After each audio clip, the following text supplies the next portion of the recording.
Porque Dios, que mandó que de las tinieblas resplandeciese la luz, es el que resplandeció en nuestros corazones para iluminación del conocimiento de la gloria de Dios en la faz de Jesucristo. Segunda de Corintios 4:6. En este trimestre dedicado a la educación cristiana, tenemos 2 lecciones sobre Cristo como el gran maestro, lo cual, por supuesto, no agota un tema tan maravilloso y abarcante. En la primera lección, que es la de este sábado, trataremos lo que Jesús enseñó sin palabras. Esto parece algo paradójico porque el principal instrumento de un maestro es la palabra. Pero muchas veces, como maestros, ignoramos que se enseña quizás mucho más con nuestros actos, con nuestros gestos o miradas. Por ello, el versículo de memoria habla de la iluminación del conocimiento de la gloria de Dios en la faz de Jesucristo. Hay un texto en Marcos 1:7 donde un dicho de Juan el Bautista arroja luz sobre este concepto de enseñar sin palabras. Dice así: y predicaba Juan el Bautista diciendo: viene tras mí el que es más poderoso que yo, a quien no soy digno de desatar encorvado la correa de su calzado. En la época de Jesús existían muchos rabíes o maestros cuyos seguidores vivían con el maestro y le prestaban muchos servicios personales.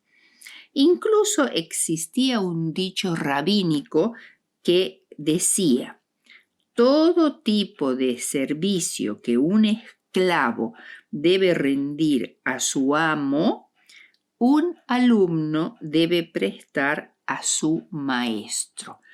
Esto indica el grado de intimidad y confianza que existía entre Jesús y sus discípulos, donde muchas cosas podían aprenderse sin palabras. Después de esta introducción, vamos a comenzar considerando el momento del nacimiento de Cristo. Cuando Cristo vino a la tierra, la humanidad parecía muy próxima a llegar a su más bajo nivel. El poderoso imperio romano, que dominaba toda Europa, el norte de África y parte del Medio Oriente, había perdido las estrictas normas de moralidad de la República.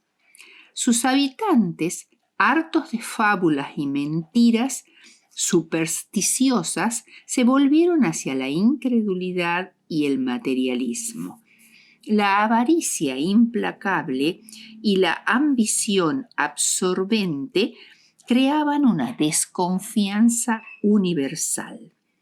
La idea del deber, de la dignidad y de los derechos humanos era desechada con desprecio. El pueblo común era considerado como bestias de carga, instrumentos o escalones para lograr la ambición.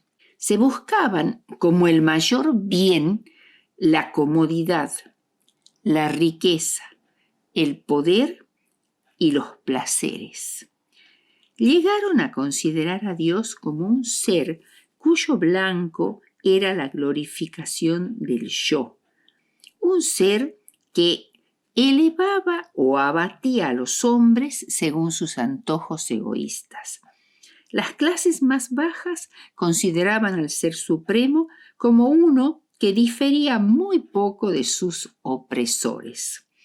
La religión era más bien un sistema extorsivo, donde los adoradores trataban de ganar el favor de la deidad mediante ofrendas y ceremonias. Esa religión no tenía poder para refrenar el mal, por lo cual éste aumentaba sin cesar. Los judíos estaban, por su parte, en una condición parecida. Oprimidos por los romanos, que reclamaban el derecho de nombrar o remover al sumo sacerdote, por lo cual este cargo de tan alta investidura se conseguía con frecuencia mediante el fraude, el soborno y aún por el homicidio. Así, el sacerdocio se volvía cada vez más corrompido. Los sacerdotes tenían gran poder y lo empleaban con fines egoístas y mercenarios. El pueblo estaba sujeto a sus exigencias despiadadas, además de los gravosos impuestos de los romanos. Había, por tanto, gran descontento y estallidos populares frecuentes. La codicia, la violencia, la desconfianza y la apatía espiritual estaban corroyendo el corazón mismo de la nación. El pueblo en tinieblas anhelaba la venida de aquel que vencería a sus enemigos y devolvería el reino a Israel. Solo había una esperanza para la humanidad, y esta era que se pusiese nueva levadura en esa masa de poder de elementos discordantes y corruptos, que se introdujera el poder de una vida nueva, que se restaurase en el mundo el conocimiento de Dios. Habiendo visto esta situación generalizada en el momento del nacimiento de Cristo, preguntémonos ahora, ¿podía el pueblo judío saber el momento preciso del nacimiento de Jesús? Durante más de 1000 años los judíos habían esperado la venida del Mesías y sin embargo cuando vino no lo reconocieron. Había por lo menos 2 profecías muy precisas entre las más de 50 profecías mesiánicas del Antiguo Testamento que señalaban el tiempo preciso de la aparición del Mesías. La primera está en Ezequiel 21, 25 al 27, que dice lo siguiente. Este es un mensaje dedicado a Sedequías, el último rey de Israel. Dice así: y tú, profano e impío príncipe de Israel, cuyo día vino en el tiempo de la consumación de la maldad, así ha dicho el Señor Jehová: depón la tiara, quita la corona, esta no será más, al bajo alzaré y al alto abatiré. Del revés, del revés, del revés la tornaré, y no será esta más hasta que venga aquel cuyo es el derecho, y se la entregaré. Mediante Moisés y con señales y prodigios, Dios libró a Israel de Egipto. Lo condujo por el desierto hasta la tierra prometida. Allí, en Canaán, lo gobernó por medio de jueces hasta Samuel, el fiel juez de Israel, con una forma de gobierno que era una verdadera teocracia, es decir, un gobierno que deriva su poder directamente de Dios y es ejercido activamente por Dios por medio de sus representantes, que eran los jueces. En los días de Samuel, el pueblo demandó tener un rey, y Dios se lo otorgó. Dios escogió a Saúl, un rey de acuerdo a las expectativas del pueblo, y Samuel lo ungió. Pero Saúl no hizo la voluntad de Dios y rechazó y menospreció su palabra. Por tanto, Dios lo rechazó como rey y ungió en su lugar a David. El Señor estableció la dinastía davídica para siempre.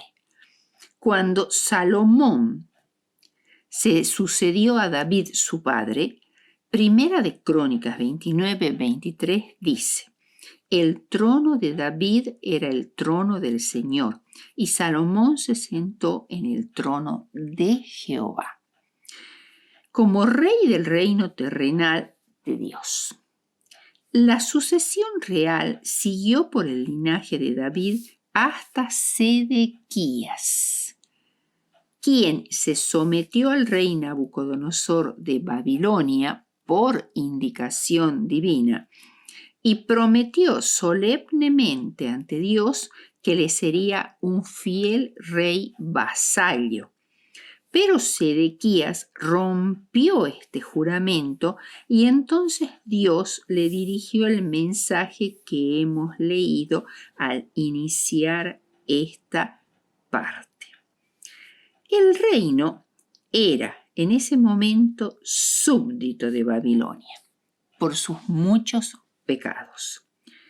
Cuando cayó Babilonia y Medo-Persia, le sucedió la corona de Israel, que había sido de la dinastía davídica, fue tornada del revés por primera vez. Es decir, fue tornada del revés por primera vez cuando los babilonios tomaron el poder. Y fue tornada del revés por segunda vez cuando Medo-Persia le sucedió. Y finalmente, cuando Grecia fue vencida por el Imperio Romano, fue tornada del revés la tercera vez. Y no hubo más monarquía davídica hasta que venga aquel cuyo es el derecho y se la entregaré. ¿Quién es aquel cuyo es el derecho? La respuesta la da Lucas 1, 31 al 33. Y llamarás su nombre Jesús. Este será grande y será llamado Hijo del Altísimo, y le daré el Señor Dios el trono de David su padre, y reinará en la casa de Jacob por siempre, y de su reino no habrá fin. O sea, esta profecía claramente indicaba que desde el momento en que se suspendiera definitivamente la monarquía davídica en Israel, comenzaba un periodo de tiempo en el cual en algún momento iba a venir aquel cuyo es el derecho y él iba a ser el rey de Israel, o sea, el Mesías.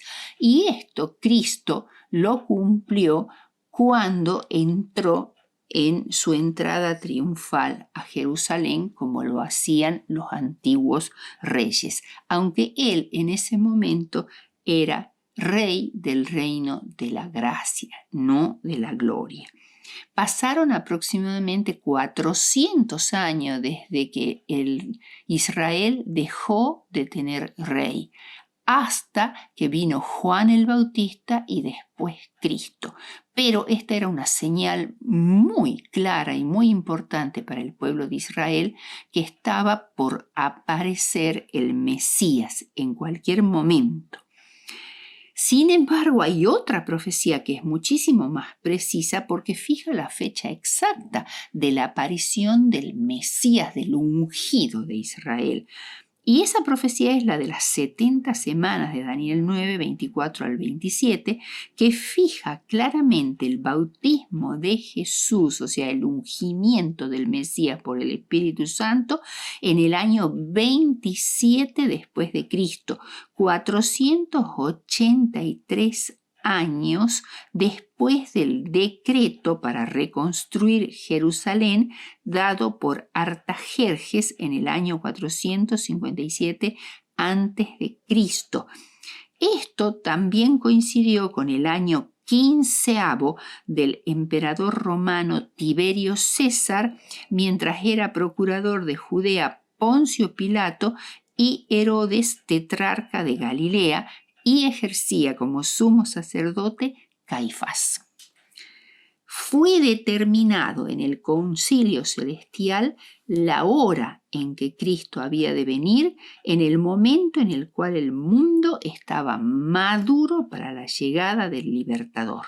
Y había varios factores que condicionaban esta situación. Primero, las naciones estaban unidas bajo un mismo gobierno. El Imperio Romano, la Pax Romana, que obviamente era lograda por el ejército romano. Y había una extensa red de caminos que iba desde Roma hacia todos los lugares del imperio, comunicando unas ciudades con otras. Eso era muy importante para la futura predicación del Evangelio. Segundo, un idioma se hablaba extensamente como lengua franca, que era el griego. Y recordemos que muchos judíos tenían dos nombres, uno el judío y otro un nombre griego. Además, el griego era el idioma literario de todo el imperio. Tercero, los judíos habían sido dispersados extensamente por el mundo y acudían a Jerusalén en las fiestas sagradas. Y de esa manera podrían ser portadores de las buenas nuevas de la llegada del Mesías a todo el mundo habitado. Cuarto, los sistemas paganos de religión estaban perdiendo su poder. La gente estaba llena de perplejidades y tristeza. Las palabras de los profetas no eran comprendidas. Para muchos, la muerte era un horrendo misterio de incertidumbre y lobreguez. No era solo el lamento de las madres de Belén, sino el clamor del inmenso corazón de la humanidad que llegó hasta el profeta a través de los siglos. La voz oída en Ramá, grande lamentación, lloro y gemido, Raquel que llora por sus hijos y no quiso ser consolada porque perecieron. Ahora vamos a entrar más específicamente en el tema de Jesús como el gran maestro, la esmerada preparación de los discípulos. La llegada del Mesías, su vida en una oscura aldea de Galilea y su corto ministerio de 3 años y medio en Palestina, una pequeña y perdida región del Imperio Romano, su muerte en la cruz, de la cual seguramente no tuvo noticias el emperador romano Tiberio César, parecía ser una obra muy limitada y destinada al olvido. Sin embargo, Cristo sabía que estas verdades se extenderían como una explosión de luz en todo el mundo conocido por medio de sus discípulos con la inspiración y guía del Espíritu Santo. Por ello, la ilustración más completa de los métodos de Cristo como maestro se encuentran en la educación que él dio a los 12 primeros discípulos. Estos eran hombres que debían llevar pesadas responsabilidades cuando ya él no estuviera, cuidadosamente escogidos, a los cuales podía infundir su espíritu y que llevarían adelante su obra en la tierra cuando Él se fuese. A ellos Jesús les concedió la ventaja de su compañerismo. Por medio de la asociación personal, dejó su impresión en ellos. La vida fue manifestada, dice Juan, y nosotros la hemos visto y damos testimonio. Juan 1, versículo 2. Solo mediante una comunión tal de la mente con la mente, el corazón con el corazón, lo divino con lo humano, se puede transmitir esa energía vivificadora que constituye la obra de la verdadera educación.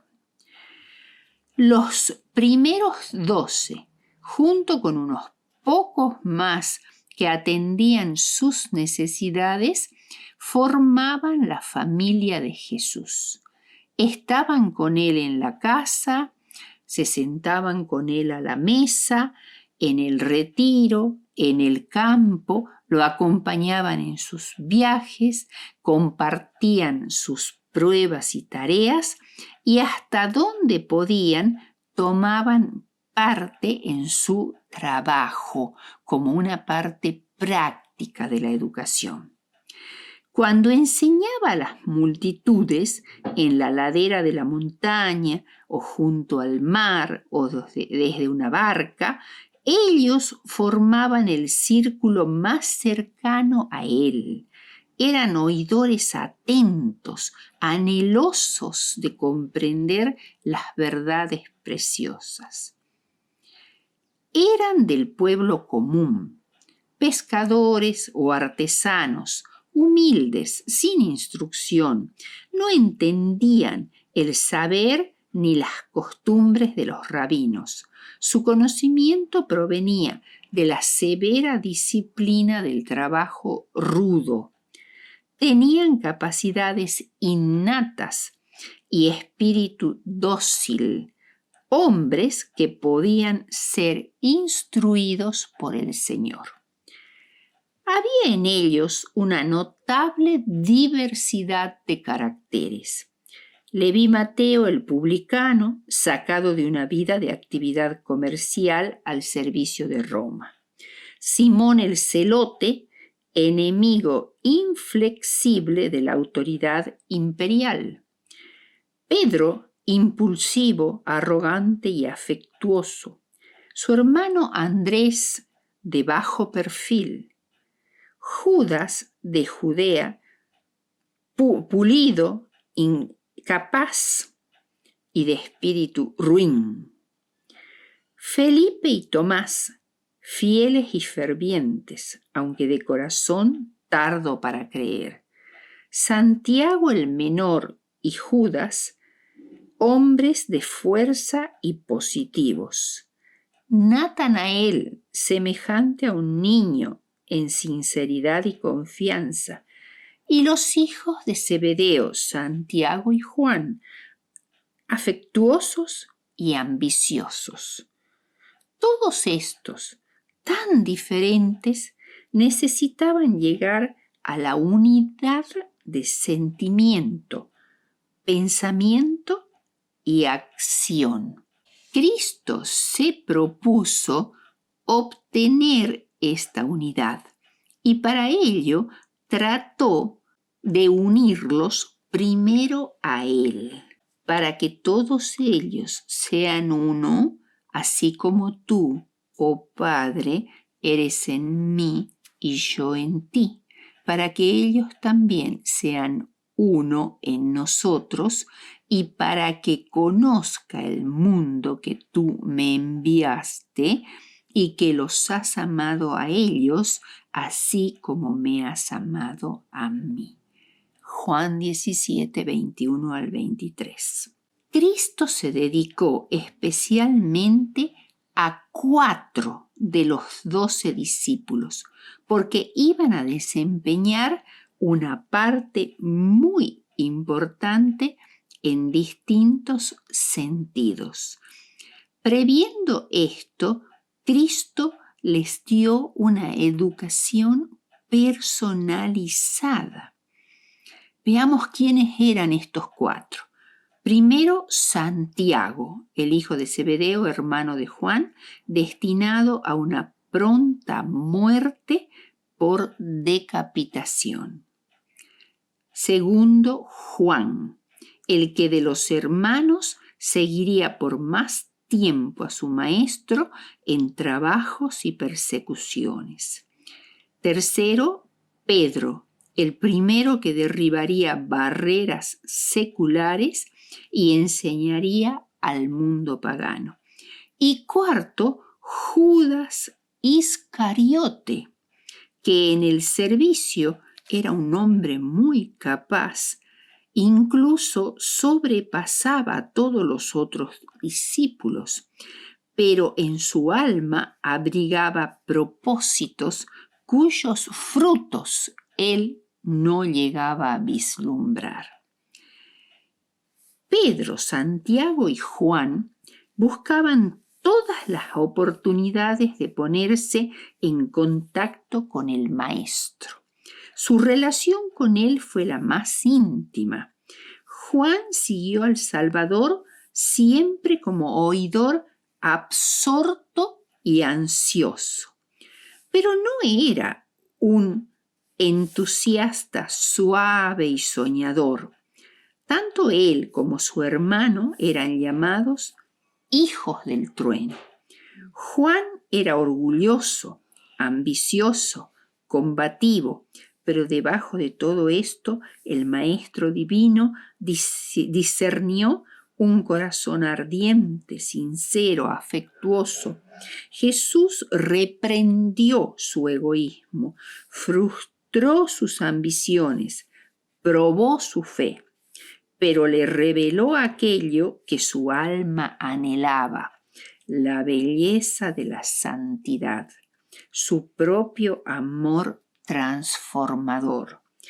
He manifestado tu nombre, dijo Jesús al Padre, a los hombres que tú me diste del mundo.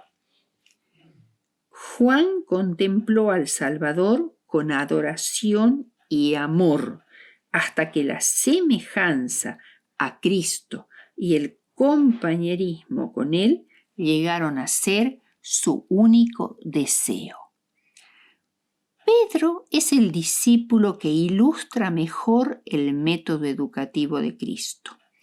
Temerario, agresivo, confiado en sí mismo, rápido para percibir, apresurado para actuar, pronto para vengarse, pero generoso para perdonar. Pedro se equivocaba a menudo y a menudo era reprendido. También eran reconocidos y elogiadas sus virtudes como su lealtad y devoción. El Salvador trató a su impetuoso discípulo con paciencia y amor inteligente, esforzándose por reprimir su engreimiento y enseñarle humildad, obediencia y confianza.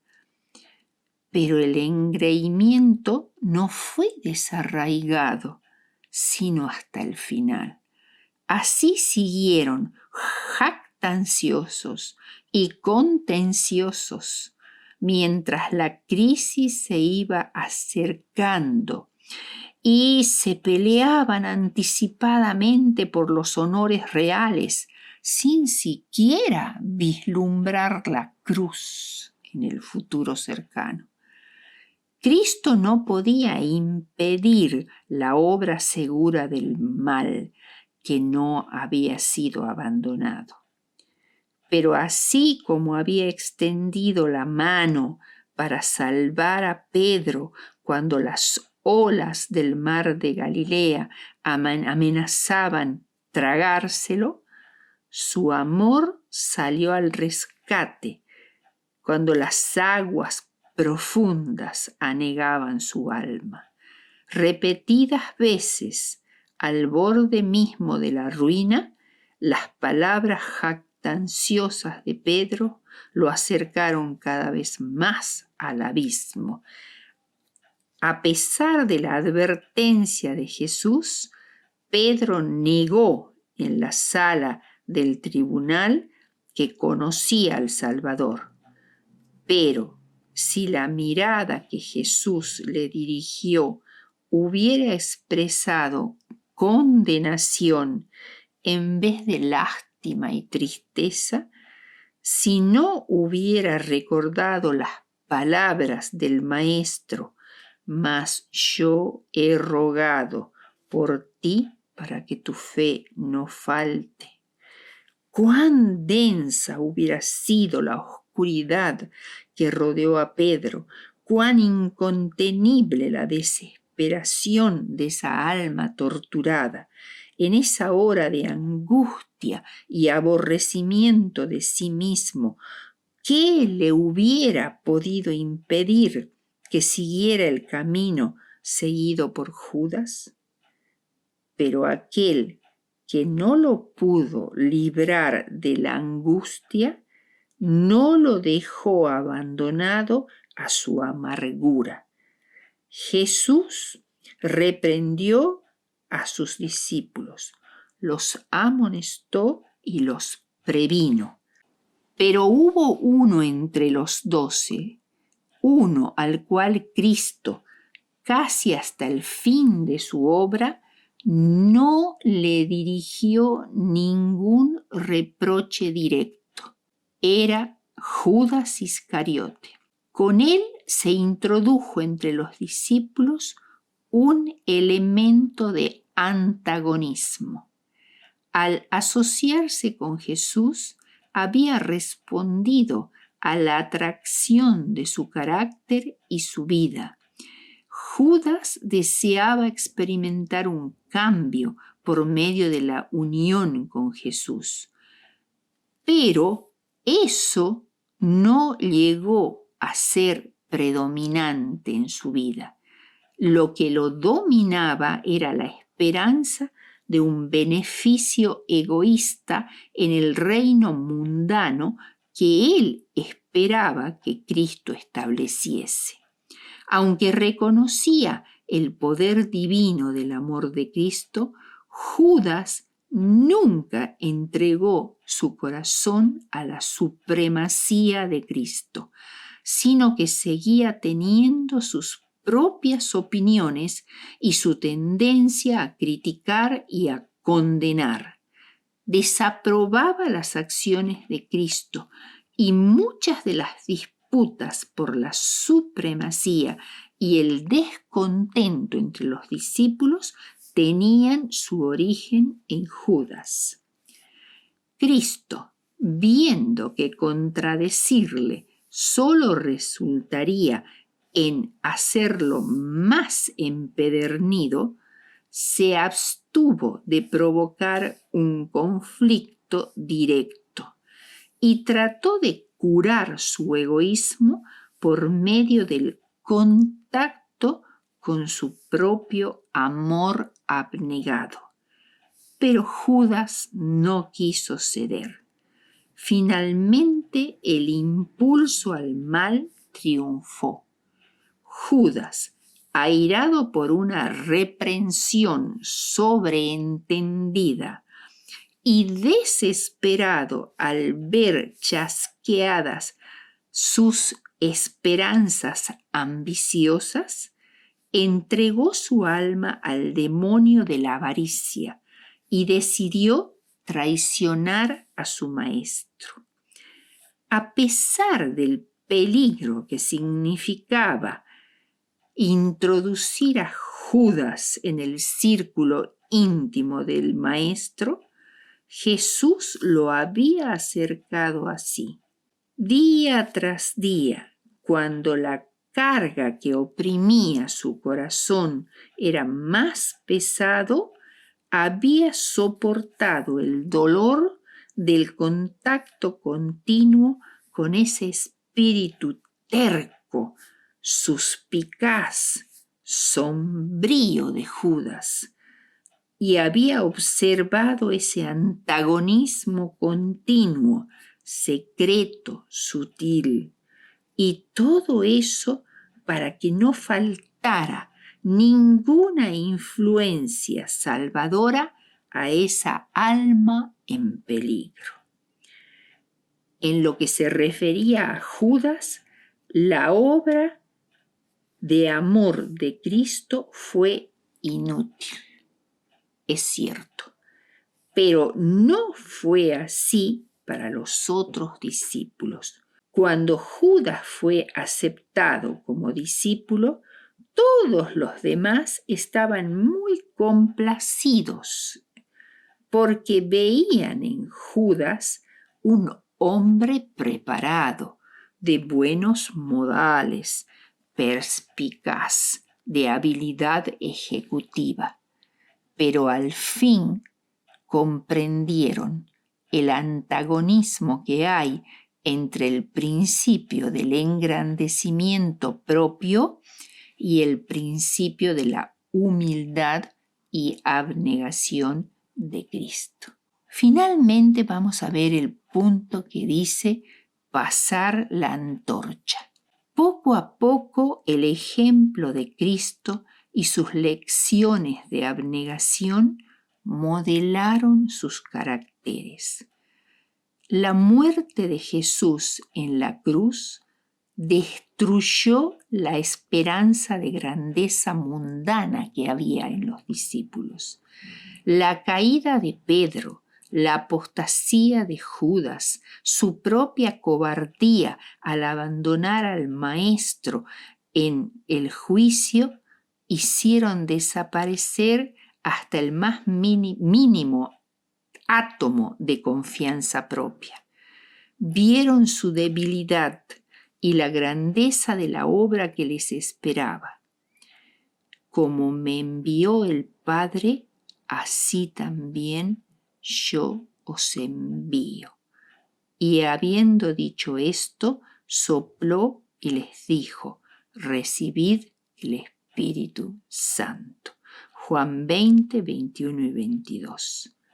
Dejaron de ser ignorantes e incultos, un conjunto de unidades independientes o de elementos discordantes y antagónicos. Eran unánimes, de un mismo corazón y una misma alma.